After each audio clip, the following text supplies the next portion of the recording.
Hello everyone दोस्तों, recurrent pregnancy loss के बारे में मैंने आपसे पहले डिस्कस किया है कि जब भी ट्रीटमेंट लें, प्रेगनेंसी प्लान करने से पहले लें, कंसीव करने से पहले लें।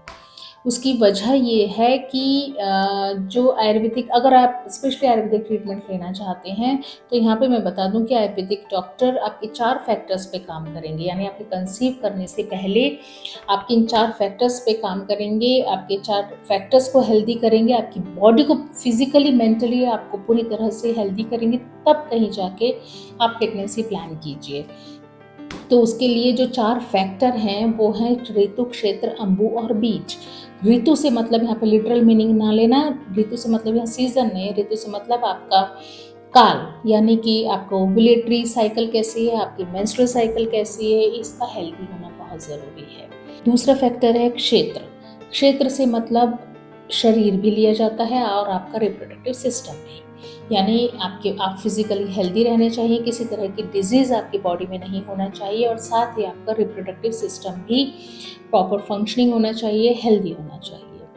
ठीक है। अब तीसरा फैक्टर आता है अंबु। अंबु मतलब वाटर नहीं होता है, लेकिन वो चीज़ जो कि आपकी बॉडी में सर्कुलेट करती है। अब वो न्यूट्रिशन भी हो सकता है, वो हार्मोन भी हो सकता है, और वो रस धातु भी हो सकती है, और आपका सर्कुलेटरी सिस्टम भी हो सकता है। तो यहाँ पे रस धातु जो है 7 धातुओं में से पहली धातु है, जो प्रिकर्सर है अन्य 6 धातुओं के लिए, और माना जाता है हार्मोन के लिए भी ये प्रिकर्सर है। अगर ये रस धातु आपकी हेल्दी है तो आपका हार्मोन बैलेंस रहेगा।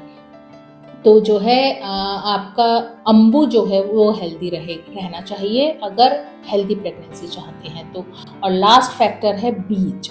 ऋतु, क्षेत्र, अंबु और बीज लास्ट फैक्टर है। लास्ट फैक्टर बीज से मतलब है कि आपका ओवम हेल्दी होना चाहिए, आपका स्पर्म हेल्दी होना चाहिए, और किसी भी तरह के क्रोमोसोमल डिफेक्ट बॉडी में नहीं होना चाहिए। यानी गुणसूत्र के लेवल पे भी ट्रीटमेंट काम करता है।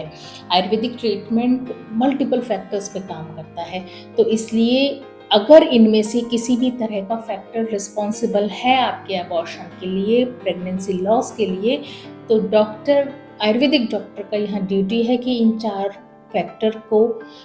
चारों फैक्टर में से जो भी फैक्टर डिस्टर्ब है उस पर काम करना, उसको ट्रीट करना।